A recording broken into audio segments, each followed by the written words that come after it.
ഒരാൾ നമ്മളെ സാമ്പത്തികമായിട്ട് പറ്റിച്ചു. ഞാൻ ഒരു UK-യിലുള്ള ഒരാൾ. ഇപ്പം നോർക്ക കെയർ നമുക്ക് വന്ന ഇൻഷുറൻസിന്റെ പദ്ധതിയൊക്കെ എത്രത്തോളം ഹെൽപ്ഫുൾ ആണെന്ന് പറയാൻ പറ്റില്ല. കാരണം ആദ്യത്തെ കേരള സഭയാണ് അല്ലെ, ലോക കേരള സഭയാണ്. അതെ അതെ, ആദ്യത്തെയാണ്. അതുകൊണ്ട് തന്നെ വളരെയധികം സ്പെഷ്യലാണ്, വളരെയധികം എക്സൈറ്റഡ് ആണ്. എങ്ങനെയാണ് ഇങ്ങനെ പ്രവാസികളുടെ ഒരു ഒത്തുചേരലിനെ എങ്ങനെയാണ് നോക്കിക്കാണുന്നത്? ഞാൻ എൻ്റെ ഓർമ്മയിൽ ആദ്യത്തെ കേരള സഭ, ലോക കേരള സഭ, നമുക്കറിയാലോ ചില വിവാദങ്ങളുടെയൊക്കെ പുറത്താണ് ആദ്യത്തെ ലോക കേരള സഭയുടെ എൻ്റെ ഓർമ്മ. പക്ഷേ ഞാൻ പ്രവാസിയായിട്ട് ഇപ്പോൾ 3 വർഷമേ ആയിട്ടുള്ളൂ. ഒരു പ്രവാസി ആയതിനു ശേഷമാണ് ഇപ്പോൾ നമ്മുടെ സർക്കാരായാലും ലോക കേരള സഭ വഴി, കാരണം ഇതൊരു റൂട്ടാണ്. കാര്യം അവിടുത്തെ ആളുകളുടെ എന്താണ് ആവശ്യങ്ങൾ എന്നുള്ളത് നമ്മൾ അവരുടെ റെപ്രസെൻറ്റേറ്റീവ്സ് ആയിട്ടാണ് ഇവിടെ വരുന്നത്. നമുക്ക് അത് ഇവിടേക്ക് മുന്നോട്ട് വയ്ക്കാൻ ഇപ്പോൾ എനിക്കൊരു 3 മിനിറ്റ് സമയം കിട്ടി. അപ്പോൾ അവിടെ നിന്ന് നമ്മൾ കേട്ട ധാരാളം സജഷൻസ് ഉണ്ട്. അത് ഏറ്റവും പ്രസക്തം എന്ന് തോന്നുന്നത് നമ്മൾ 3-4 സജഷൻസ് ഇവിടെ മുന്നോട്ട് വെക്കുകയാണ്. നമുക്ക് സംസാരിക്കാൻ സമയം കിട്ടിയിട്ടില്ലെങ്കിൽ നമുക്കത് എഴുതി നൽകാനുള്ള സിറ്റുവേഷനും ഉണ്ട്. അപ്പോൾ അവിടുത്തെ ഇതൊരു പാലം പോലെ വർക്ക് ചെയ്യാണ് പ്രവാസികളുടെയും നമ്മുടെ സർക്കാരിൻ്റെ ഇടയിൽ. ഇപ്പോൾ ഏറ്റവും റീസെൻ്റ് ആയിട്ട് ഞാനൊരു ഡോക്ടർ ആയതുകൊണ്ട് തന്നെ ഇപ്പം നോർക്ക കെയർ നമുക്ക് വന്ന ഇൻഷുറൻസിന്റെ പദ്ധതിയൊക്കെ എത്രത്തോളം ഹെൽപ്ഫുൾ ആണെന്ന് പറയാൻ പറ്റില്ല. കാരണം നമ്മുടെ ഗവൺമെന്റ് സംവിധാനങ്ങൾ എത്രത്തോളം ഉണ്ടെന്ന് പറഞ്ഞാലും നമുക്ക് ഇപ്പോഴും ചില രോഗങ്ങളൊക്കെ വന്നു കഴിഞ്ഞാൽ പ്രൈവറ്റിനെ ആശ്രയിക്കേണ്ട ഒരു അവസ്ഥയാണ്. നമുക്കറിയാം, ആരോഗ്യ മേഖല പറഞ്ഞു കഴിഞ്ഞാൽ വളരെ കോസ്റ്റ്ലി ആയിക്കൊണ്ടിരിക്കുകയാണ്. അപ്പോൾ നമുക്കൊരു മാറാരോഗം വന്നാൽ നമ്മുടെ സാമ്പത്തിക അടിത്തറ തന്നെ തകരുന്ന ഒരു അവസ്ഥ ഒരു കുടുംബത്തിനുണ്ടാവാം.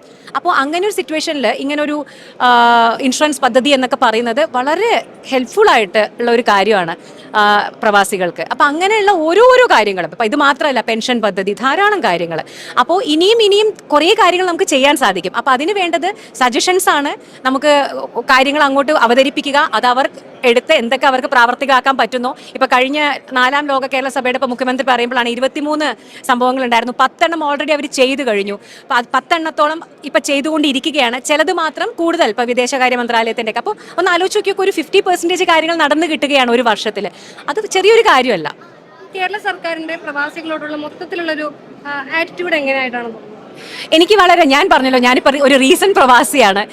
ഇതുവരെ എനിക്ക് വളരെയധികം പോസിറ്റീവായിട്ടാണ്. എനിക്ക് ഇപ്പോൾ വ്യക്തിപരമായിട്ട് ചോദിക്കുകയാണെന്നുണ്ടെങ്കിൽ, ഇപ്പോൾ NRI പോലീസ് സെല്ലുണ്ട്. NRI നമുക്കൊരു DGP, നമുക്ക് എന്തെങ്കിലും അവിടെ എന്തെങ്കിലും ബുദ്ധിമുട്ട് വരികയാണെങ്കിൽ തന്നെ നമുക്ക് ഇവിടെ അത് പരാതിയുമായിട്ട്, എനിക്കത് വളരെയധികം ഉപകാരപ്പെട്ടു. എനിക്ക് അങ്ങനെ ഒരാൾ നമ്മളെ സാമ്പത്തികമായിട്ട് പറ്റിച്ചു. ഞാൻ ഒരു UK-യിലുള്ള ഒരാൾ. അപ്പോൾ അതിന് എനിക്ക് പല രീതിയിൽ ഞാൻ അന്വേഷിച്ചു. എനിക്ക് UAE-യിൽ എന്തെങ്കിലും നിയമസഭ സഹായം കിട്ടുമോ, UK-യിൽ കിട്ടുമോ. പക്ഷെ അവസാനം അന്വേഷിച്ച് എനിക്ക് ഒരു ഉത്തരം കിട്ടിയത് നമ്മുടെ നോർക്ക സെല്ലിൽ നമുക്ക് അതിനെപ്പറ്റി കംപ്ലയിൻറ്റ് ഫയൽ ചെയ്യാം എന്നാണ്. ഞാനത് ഫയൽ ചെയ്തു. എനിക്കതിന് കൃത്യമായ റെസ്പോൺസ് കിട്ടി. നമ്മുടെ പോലീസ് സ്റ്റേഷനിലേക്ക് അത് പരാതി ഫോർവേഡ് ചെയ്യപ്പെട്ടു.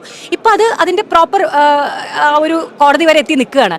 എനിക്ക് അറിയുന്നുണ്ടായിരുന്നില്ല ഇങ്ങനെ, ഞാനൊരു പ്രവാസി ആയതുകൊണ്ട് എനിക്ക് ഇങ്ങനൊരു സൗകര്യം ഇവിടെയുണ്ട്. നമുക്ക് ഇവിടെയും FIR ഇടാനും ഒരു കേസ് ഫയൽ ചെയ്യാനും ഇതെല്ലാം ഇതുവഴി വന്ന സൗകര്യങ്ങളല്ലേ. അപ്പോൾ എനിക്ക് എന്തുകൊണ്ടും പറയാനുള്ളത്, ലോക കേരള സഭ അതിൻ്റെ ഒരു നെഗറ്റീവ് വശം മാത്രമേ ഇങ്ങനെ പ്രൊജക്റ്റ് ചെയ്യാതെ പ്രവാസികൾക്ക് അത് എത്രത്തോളം ഗുണകരമാവുന്നുണ്ട് എന്നുള്ളതിൻ്റെ കൃത്യമായിട്ടുള്ള ഒരു അവബോധം ആളുകളിലേക്ക് എത്തിക്കണമെന്നാണ് എനിക്ക് പറയാനുള്ളത്. പറഞ്ഞു, ഈ വിമർശനം ഇപ്പോഴും ഉണ്ടാവുന്നുണ്ട്. ഇതിൽ പങ്കെടുക്കുന്ന ആൾക്കാരെ തന്നെ വ്യക്തിപരമായി അധിക്ഷേപിക്കുന്ന നിലയിലേക്ക് പോലും ആ വിമർശനം മാറുന്നുണ്ട്.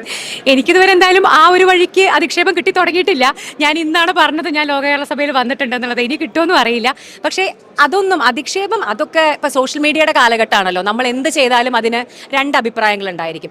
പക്ഷേ ഞാൻ പറയുന്നത്, നമുക്ക് നല്ലത് എന്ന് തോന്നുന്നത് അവിടെയുള്ള പ്രവാസികൾ എന്ന് പറഞ്ഞു കഴിഞ്ഞാൽ അതിലിപ്പോൾ സാമ്പത്തികമായിട്ട് മുൻപന്തിയിൽ നിൽക്കുന്നവരുണ്ട്, പിന്നോക്കം നിൽക്കുന്നവരുണ്ട്. പ്രധാനമായിട്ടും ഞാൻ റെപ്രസെന്റ് ചെയ്യാൻ ആഗ്രഹിക്കുന്നത് ഈ പിന്നോക്കം നിൽക്കുന്നവരുടെ ഒരു ശബ്ദമായിട്ടാണ്. നമുക്കിവിടെ വരാനുള്ള ഒരു അവസരം കിട്ടി, നമുക്ക് സംസാരിക്കാനുള്ള ഒരു അവസരം കിട്ടി. അത് നമുക്ക് വേണ്ടിയിട്ടല്ല. നമ്മൾ സത്യം പറഞ്ഞാൽ ഒരു പ്രിവിലേജ്ഡ് ആയിട്ടുള്ള ഒരു കമ്മ്യൂണിറ്റിയിൽ നിൽക്കുന്നവരാണ്. ആ പ്രിവിലേജ് ഇല്ലാത്ത എത്രയോ പ്രവാസികൾ നമുക്ക് ഇടയിലുണ്ട്. അവരാണ് ഭൂരിപക്ഷം. അവർക്ക് വേണ്ടി എന്ത് ചെയ്യാൻ സാധിക്കും, അതുകൂടി നമ്മുടെ ഒരു കടമയല്ലേ നമ്മളൊരു പ്രവാസി എന്ന് പറഞ്ഞ് നിൽക്കുമ്പോൾ.